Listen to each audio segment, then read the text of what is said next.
மதுரை. சைவமும் வைணவமும் ஒன்றாகச் செழித்து விளங்கும் புனித மண். மீனாட்சியும் அழகரும் இங்கு வாழும் மக்களின் உயிரோடு பின்னி பிணைந்த தெய்வங்கள். ஆனால் இதற்கும் மேலே மதுரை மக்களிடம் ஒரு தனித்துவம் இருக்கிறது.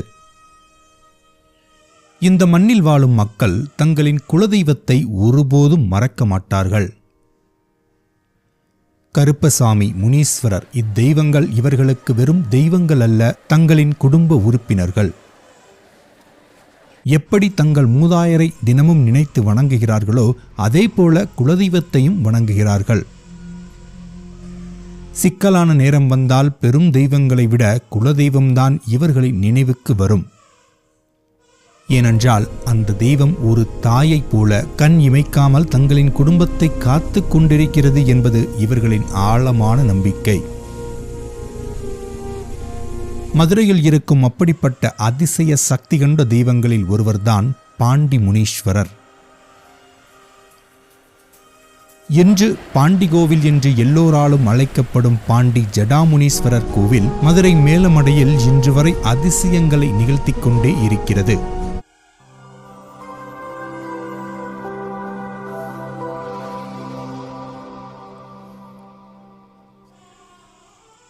நெற்றியில் தடித்த விபூதிப்பட்டை, மிரட்டும் பெரிய விழிகள், முறுக்கு மீசை, தோள்களைத் தொடும் சங்கிலி போன்ற கூந்தல். இப்படி ஒரு கம்பீரமாய் என்று நாம் கண்ணெடுக்க முடியாமல் தரிசிக்க துடிக்கும் ஒரு தெய்வம்தான் பாண்டிமுனி.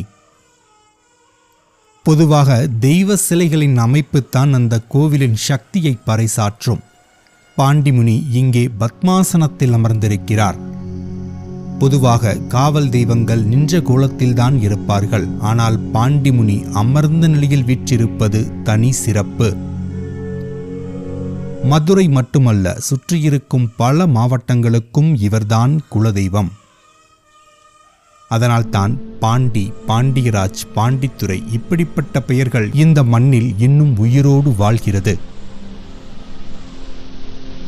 சுமார் 200 ஆண்டுகளுக்கு முன்பு கோவில் கொண்ட இந்த பாண்டிமுனி இன்று வரை தன்னை நாடி வரும் ஒவ்வொரு மனிதருக்கும் உடனடி தீர்வு தரும் கண்கண்ட தெய்வமாக விளங்குகிறார். நீங்கள் என்ன பிரச்சனையோடு வந்தாலும் அவர் முன்னாடி நிற்கிற நேரத்திலேயே அதற்கு பதில் கிடைக்கும் என்பது ஐதீகம். இவர் இந்த மதுரை மண்ணில் குடிகொண்ட வரலாறு சிறப்பானது. சுமார் 200 ஆண்டுகளுக்கு முன்பு பெரியசாமி வள்ளியம்மாள் எனும் தம்பதி காட்டு வழி பாதையில் மதுரையை நோக்கி நடந்து வந்து கொண்டிருந்தார்கள். அந்த காலத்தில் இன்று நாம் பார்க்கும் மேலமடை, மாட்டுத்தாவணி எல்லாம் பெரும் காடுதான்.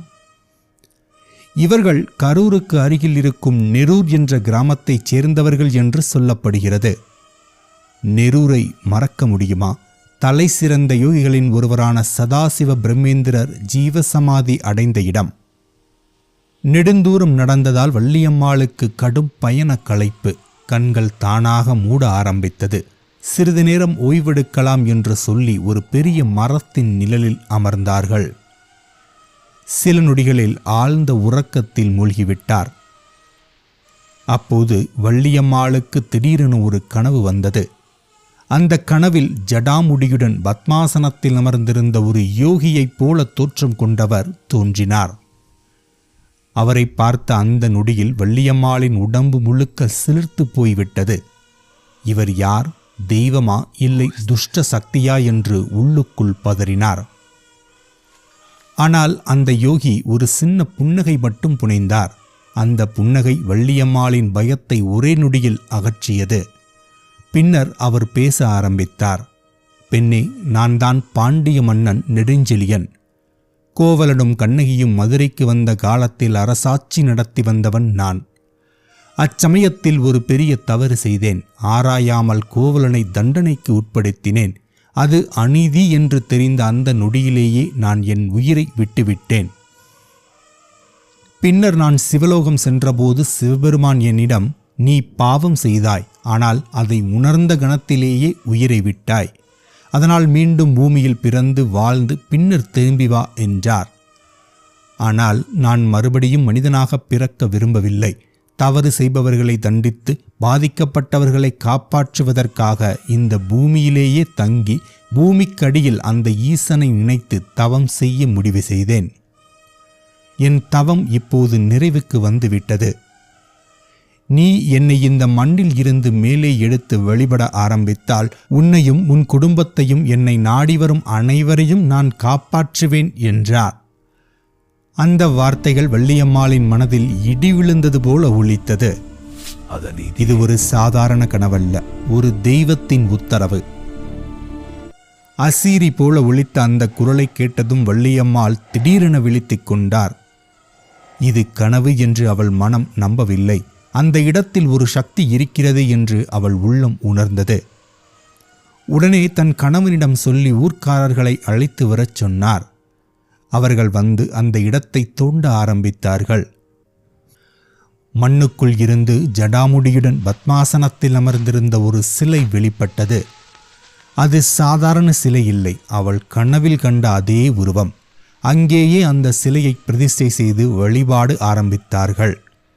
அந்த நாளில் இருந்து இன்று வரை வள்ளியம்மாளின் வாரிசுகள்தான் அந்த பாண்டிமுனி கோவிலின் பூசாரிகள். அன்று துவங்கி இன்று வரை ஆயிரக்கணக்கான குடும்பங்கள் பாண்டிமுனியை தங்கள் குலதெய்வமாக கொண்டு வாழ்ந்து வருகின்றனர். அவர்களை அவர் ஒரு நொடியும் விட்டு பிரியாமல் கண்ணிமைக்காமல் காத்து கொண்டிருக்கிறார். இது வெறும் நம்பிக்கை மட்டுமல்ல, பல பக்தர்களுக்கு அவர் நேரில் காட்சியும் கொடுத்திருக்கிறார். கவலையோடு கோயிலுக்கு வரும் சிலரிடம் ஒரு வயதான மனிதர் போல வந்து பேசுவாராம். அவர்கள் செய்ய வேண்டியவற்றை சொல்லி வழிகாட்டுவாராம். அந்த சில நிமிட பேச்சுக்கு பிறகு பக்தர்களின் கவலை மறைந்து விடுமாம். ஆனால் திரும்பி பார்த்தால் அந்த வயதானவர் அங்கே இருக்கவே மாட்டாராம்.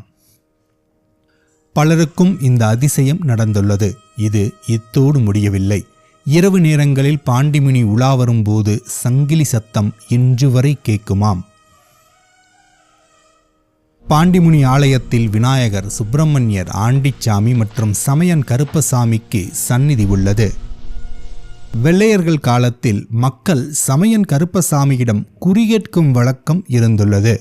ஒருநாள் ஒரு வெள்ளைக்கார அதிகாரி, நான் வேட்டைக்கு போகிறேன், எத்தனை விலங்குகள் கிடைக்கும் என்று கருப்பசாமியிடம் கேட்டாராம். ஆனால் அவருக்கு பதில் கிடைக்கவில்லை. வெறுப்பில் வேட்டைக்கு சென்றான். ஆனால் ஒரு விலங்கு கூட கிடைக்கவில்லை. கோபத்தில் திரும்பி வந்து கருப்பசாமியின் சிலையை சேதப்படுத்தினான். ஆனால் அவன் காட்டை விட்டு வெளியேறும்போது அவனும் அவன் குதிரையும் கல்லாக மாறிவிட்டது. அது கருப்பசாமியின் கோபம் என்று அனைவரும் புரிந்து கொண்டனர். அதன் பிறகு சமயன் கருப்பசாமிக்கு தனி சந்நிதி அமைத்து வழிபாடு செய்ய ஆரம்பித்தனர். சமயன் கருப்பசாமி துடிப்பான சாமி. இந்த ஆலயத்தின் பலி இவருக்குத்தான்.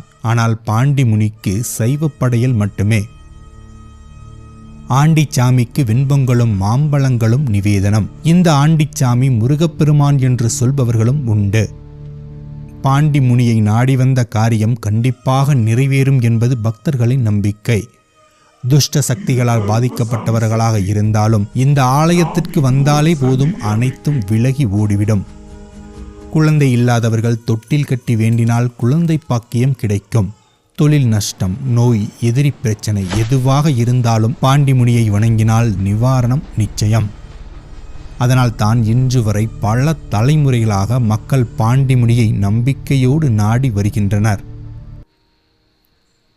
மதுரை மாநகரின் அடையாளமாக உயர்ந்து நிற்கும் பாண்டி கோயில் ஒரு சாதாரண ஆலயமல்ல. நம்பிக்கையோடு தேடி வரும் ஒவ்வொரு மனிதருக்கும் பாதுகாப்பு தரும் தெய்வ நிலையம். ஒரு வாய்ப்பு கிடைத்தால் கண்டிப்பாக சென்று பாருங்கள். அந்த சக்தியை நீங்களே உணர்வீர்கள்.